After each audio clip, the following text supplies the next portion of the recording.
Hello and I welcome you to Vigyan recharge. अगर एक रोग स्टार भटकता हुआ हमारे सौरमंडल के पास आ जाए तो उससे हमारी धरती की सेहत पे क्या फर्क पड़ेगा, कौन कौन सी परेशानियां आएंगी, उनसे हम कैसे निपटेंगे और क्या हम धरती को बड़े बड़े थ्रस्टर्स लगाकर धकेल कर सूरज से दूर ले जा सकते हैं, जैसा कि चीनी मीनियो द्वारा बनाई गई मूवी वांडरिंग अर्थ में दिखाया गया है। अगर हाँ तो कैसे, और अगर ना तो वैज्ञानिक ये बात क्यों कह रहे हैं कि ग्लोबल वार्मिंग से बचने के लिए सबसे बढ़िया तरीका है कि धरती की ऑर्बिट को बड़ा कर दो। अब क्या हम अपने घर यानी धरती के साथ ऐसा कुछ कर सकते हैं?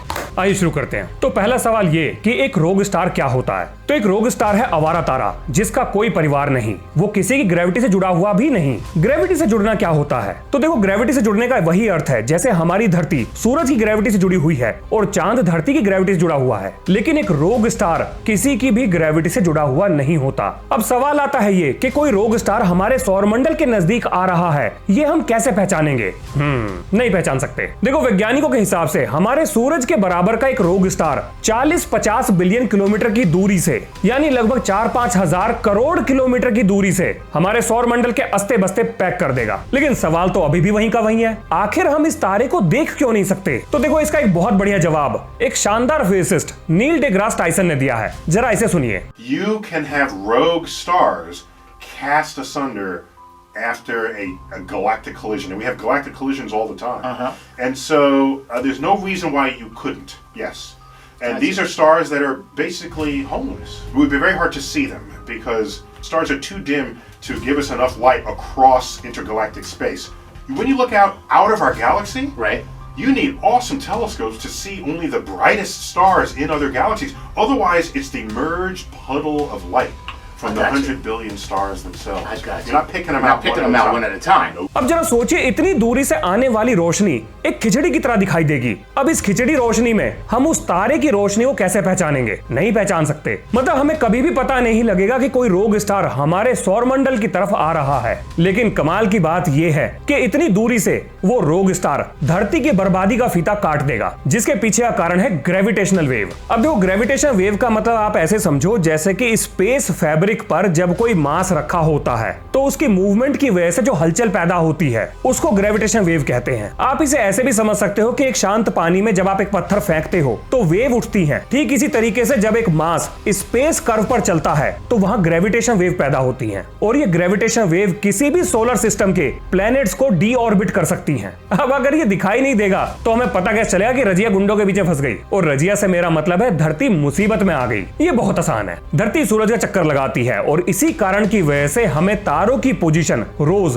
पिछली रात के मुकाबले थोड़ी सी बदली हुई नजर आती है। लेकिन अगर धरती सूरज का चक्कर लगाना बंद कर दे तो ऐसी स्थिति में तारों की पोजीशन हमें हर रात वही दिखाई देगी जो पहली रात को दिखाई दी थी। लेकिन यह सवाल आता है कि धरती आखिर सूरज का चक्कर लगाना बंद क्यों करेगी? मतलब इसके पीछे क्या कारण है? और दूसरा ये कि तारों के बीच में ताक झांक करने का ठेका मतलब किसने उठा रखा है? तो देखो, धरती का सूरज के चारों तरफ चक्कर ना लगा पाने का जो कारण होगा वो होगा रोग स्टार के द्वारा धरती की ऑर्बिटल एनर्जी को खा जाना। लेकिन वो कैसे? तो भाई साहब, ठीक बिल्कुल ऐसे ही जैसे ये एमआरआई मशीन इस समय लोहे के इस सामान को अपनी तरफ खींचकर बैठी है। अब बिल्कुल ऐसे ही उस रोग स्टार के द्वारा लगाई जा रही ग्रेविटेशनल फील्ड धरती की ऑर्बिटल एनर्जी को खाना शुरू कर देगी। अब इससे होगा ये कि धरती जिस रफ्तार से सूरज के चारों तरफ चक्कर लगा रही है, अब वो उस रफ्तार से चक्कर नहीं लगा पाएगी और एक समय ऐसा आएगा जब धरती एक जगह पर रुक जाएगी और ऐसा होते ही सूरज की ग्रेविटी धरती को अपनी तरफ खींचना शुरू कर देगी।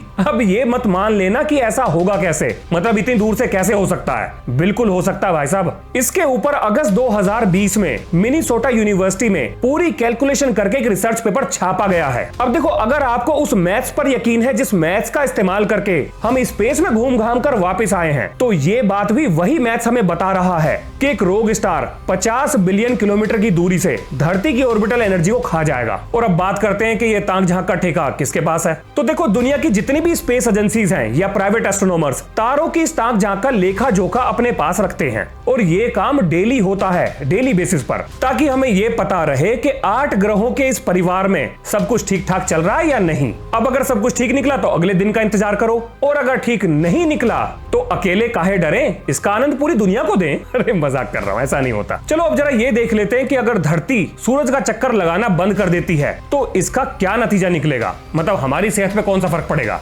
देखो अगर धरती सूरज का चक्कर लगाना बंद कर देती है तो ऐसी स्थिति में धरती सूरज की ग्रेविटी के कारण उसका हालचाल लेने के लिए निकल जाएगी। अब यहाँ सवाल आता है ये कि धरती सूरज की तरफ किस रफ्तार से जा रही है या फिर वो एक दिन में कितनी दूरी तय करेगी। तो भाई साहब धरती 5 लाख किलोमीटर प्रति दिन की दर से सूरज की तरफ आगे बढ़ेगी। और हाँ, जो भी मैं डाटा यहाँ पर कोट कर रहा हूँ वो मेरा नहीं है, इसके ऊपर जो रिसर्च पेपर छपा है वो मैं आपको पढ़ने के लिए दे दूंगा, आराम से पढ़ना। भाई साहब अब पड़ेगी गर्मी की मार और जहां पर एवरेज तापमान 30-32 डिग्री के आसपास रहता है वहां लगभग हफ्ते भर के अंदर ही तापमान 40 से 50 डिग्री सेल्सियस के पार पहुंच जाएगा। और अगर मौसम अभी की तरह जैसे अब नवंबर चल रहा है सर्दियों का हुआ तो आप ये मानकर चलो कि दिसंबर जनवरी में भी लोगों को अपने एसी चलाने पड़ेंगे। इसका मतलब ये भी हुआ कि लोग अपने अस्ते बस्ते पैक करके पहाड़ों की तरफ दौड़ेंगे। सियाचिन जहां पर लगभग -20 से -30 डिग्री का तापमान औसतन रहता ही है वहां पर भी लोगों को एसी की जरूरत पड़ेगी। यूरोप का गर्मी के कारण बुरा हाल हो जाएगा, उन्हें वैसे भी गर्मी सहने की आदत है नहीं। इस बार जो गर्मी पड़ी थी वो तो उसमें ही हाय हाय मचा रहे थे।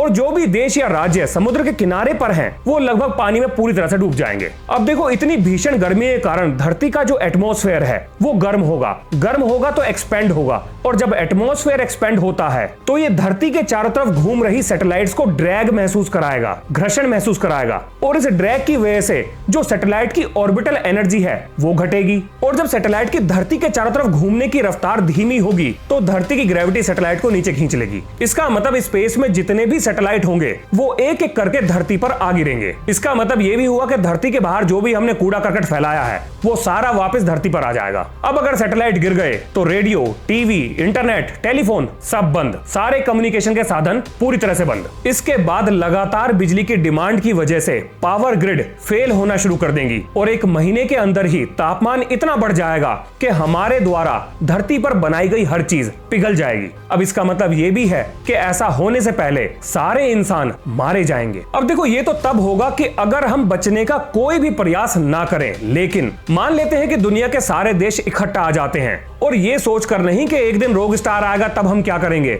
बल्कि इसलिए क्योंकि वो ये बात समझ चुके हैं कि एक दिन हमारा ग्रह या तो सूरज की भेंट चढ़ जाएगा, क्योंकि हमारा सूरज भी धीरे धीरे अपना सारा फ्यूल जलाकर रेड जायंट में बदलेगा। और जब ऐसा होगा तो धरती इससे बच नहीं पाएगी। तो इन सारे खतरों को देखते हुए पूरी दुनिया इकट्ठी आ जाती है। ऐसा एक पल के लिए मान लेते हैं और मान लेते हैं कि सभी देश थोड़ा थोड़ा पैसा डालकर धरती को बचाने के लिए एक कंबाइंड प्रोजेक्ट लॉन्च करते हैं जिसमें हर देश का कोई ना कोई वैज्ञानिक या फिर इंजीनियर काम कर रहा होगा। मतलब अब मैं जो आपको बताने जा रहा हूं वो थोड़ा साइंस फिक्शन से रिलेटेड है, लेकिन उसके पीछे साइंस क्या है और उसके फिक्शन में सच होने की कितनी संभावना है, इन दोनों चीजों को देख लेते हैं। तो पहला सवाल आता है ये कि जी प्लान क्या है। तो भैया प्लान है ये कि हम बड़े बड़े थ्रस्टर्स बनाएंगे, धरती के ऊपर लगाएंगे और धरती को ही लेकर इस सौर मंडल से बाहर निकल जाएंगे।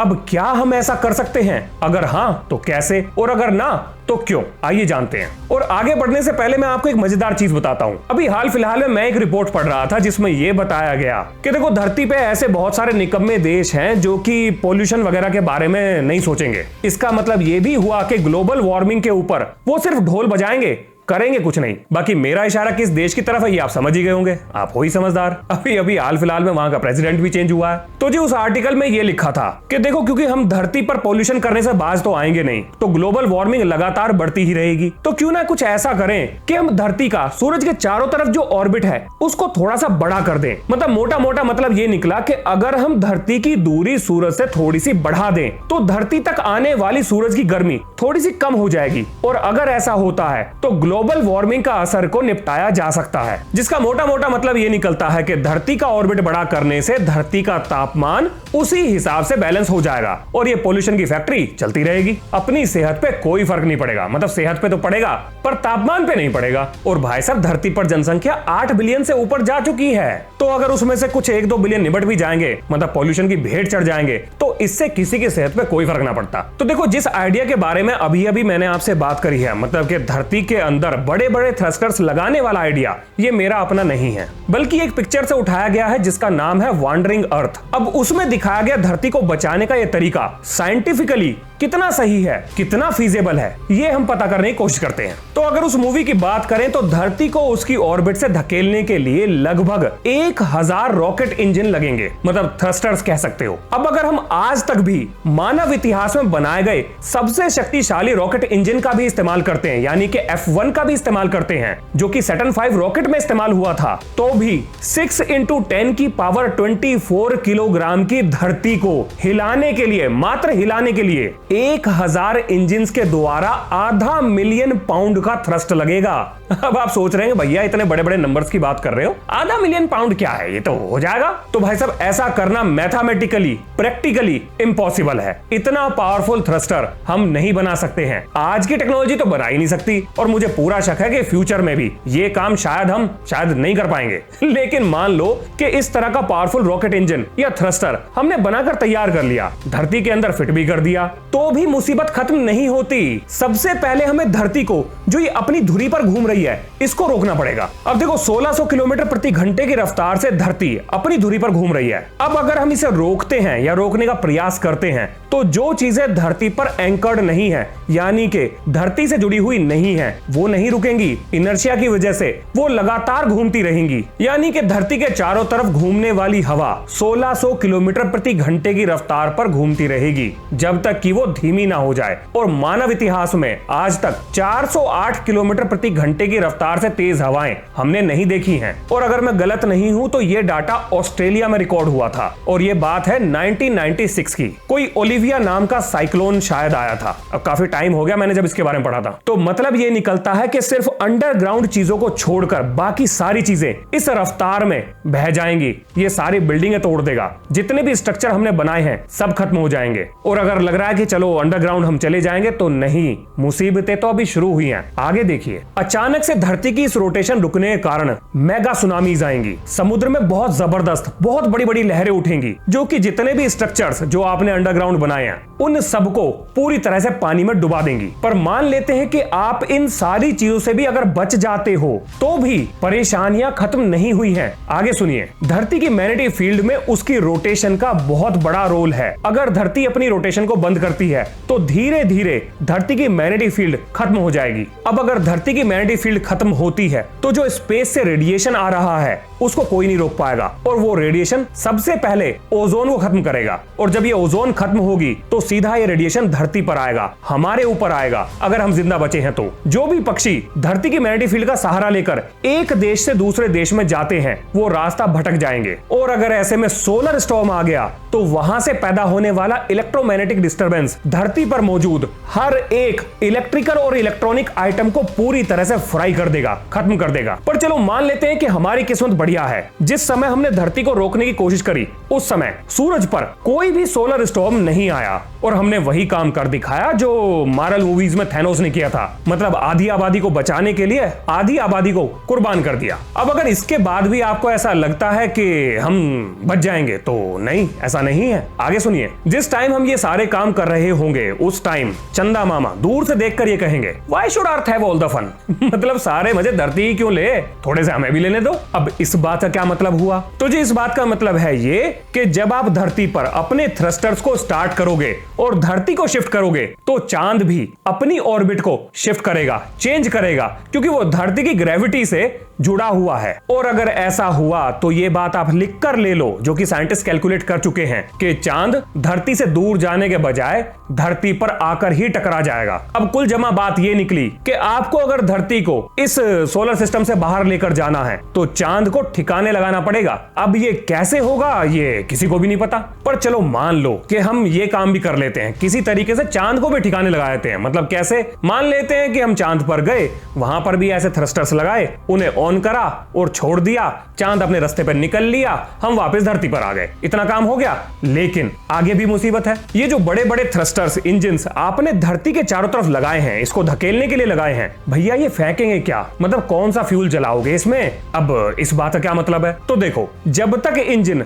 धरती से बाहर किसी मास को नहीं फेंकेंगे, तब तक धरती आगे कैसे चलेगी? और आपने बिल्कुल सही सुना, धरती के बाहर हमें मास फेंकना पड़ेगा, तब जाके धरती आगे चलेगी। होगी, इसके बाद ही वो इंजन थ्रस्ट जनरेट कर पाएंगे। अब सवाल आता है ये कि भाई साहब आप कौन सा मास इस्तेमाल करोगे, मतलब लिक्विड प्रोपेलेंट यूज करोगे, सॉलिड प्रोपेलेंट यूज करोगे और कितना इस्तेमाल कर लोगे? हमारे पास इस्तेमाल करने के लिए आखिर कितना है? इतना तो है नहीं कि हम धरती को धकेल सके, लेकिन मान लेते हैं कि वैज्ञानिकों ने इसका भी कोई ना कोई जुगाड़ बना लिया। लेकिन यहां भी एक समस्या है। देखो, धरती पर जीवन के लिए सूरज बहुत इंपॉर्टेंट है, तो अगर हम धरती को इस ऑर्बिट से निकालकर किसी दूसरे सौरमंडल की तरफ जाते हैं, मान लेते हैं प्रोक्सिमा सेंचुरी, तो वहां पहुंचने के लिए हमें लगभग धरती का 90 to 95% मास स्पेस में बाहर फेंकना पड़ेगा और 10% मास लेकर हम प्रोक्सिमा सेंचुरी पहुंचेंगे। ये कैलकुलेशन ऑलरेडी साइंटिस्ट कर चुके हैं। अब आपको क्या लगता है ये बातें हमें अभी भी पता लगी हैं? नहीं भाई साहब, ये बात हमें 4 अक्टूबर 1957 से पहले ही पता है, जब सोवियत यूनियन ने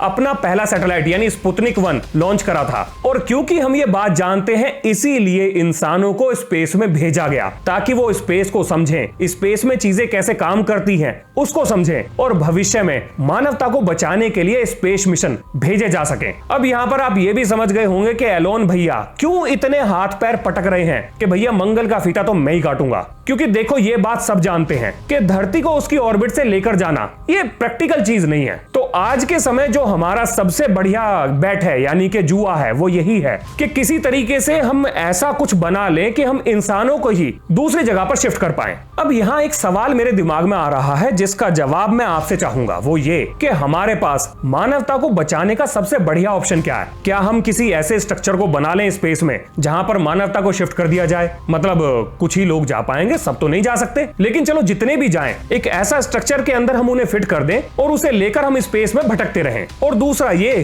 कि हम भाई ह्यूमंस को इकट्ठा करें, मतलब जितने लोगों को हम बचा सकते हैं, और उन्हें किसी दूसरे प्लेनेट पर शिफ्ट कर दें। अब देखो, ये प्रैक्टिकली कितना पॉसिबल है, इस पे तो हम जितनी चाहे डिबेट कर सकते हैं। इसके फेवर और अगेंस्ट दोनों में ही वैलिड तर्क दिए जा सकते हैं, लेकिन फिर भी आपकी साइंस की नॉलेज और आपकी इमेजिनेशन क्या कहती है कि कौन सा ऑप्शन हमारे लिए बेटर रहेगा? या फिर इसके अलावा भी अगर आपके दिमाग में कोई चीज है जिससे मानवता को भविष्य में ऐसे खतरों से हम बचा सकें, तो वो क्या होंगे? और देखो, जाने से पहले मुझे आपसे एक बात कहनी थी, वो ये कि किसी ने कमेंट में मुझसे एक सवाल पूछा कि सर आप ये सवाल क्यों पूछते हो? अगर हमारे पास इन चीजों के जवाब होते तो हम आपकी वीडियो क्यों देखते? तो देखो, इसका जवाब बड़ा सिंपल सा है। क्या आप जानते हो कि हमारे देश की जीडीपी में 55% हिस्सा सर्विस सेक्टर से आता है, यानी कि हम किसी न किसी रूप में दूसरों के लिए काम कर रहे हैं। चलो, अगर ये चीज आपके दिमाग में नहीं आई तो ये तो जरूर आया होगा कि बाहर का एजुकेशन सिस्टम यानी कि जर्मनी का, इंग्लैंड का या यूएसए का या फिनलैंड का, इन लोगों का एजुकेशन सिस्टम हमसे इतना बेटर क्यों है? तो उसका कारण है ये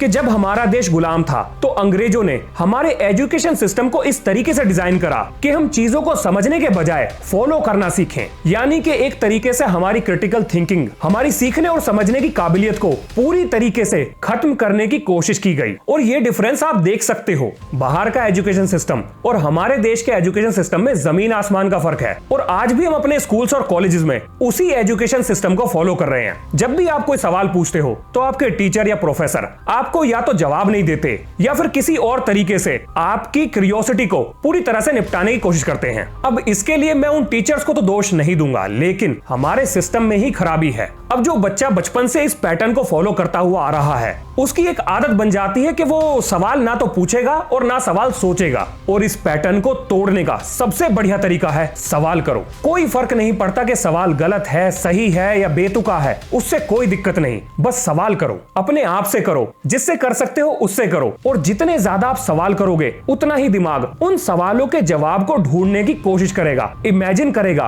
क्रिटिकल थिंकिंग को अप्लाई करेगा। तो मेरा सवाल पूछने का मकसद आपको यह एहसास कराना नहीं है कि आपको इसका जवाब आता है या नहीं, बल्कि मैं तो यह चाहता हूं कि आप उस भंवर से बाहर निकल जाओ जो भंवर हमारे स्कूल और कॉलेज के एजुकेशन सिस्टम ने हमारे लिए बना दिया है। तो देखो, अगर किसी को मेरा सवाल पूछना बुरा लगा है तो इसके पीछे मेरा क्या थॉट प्रोसेस है वो मैंने आपको बता दिया। तो उम्मीद करता हूं कि आपने इस वीडियो से कुछ ना कुछ नया जरूर सीखा होगा। तो ये है इस वीडियो का अंत, मिलते हैं नेक्स्ट वीडियो में। जय हिंद, जय भारत।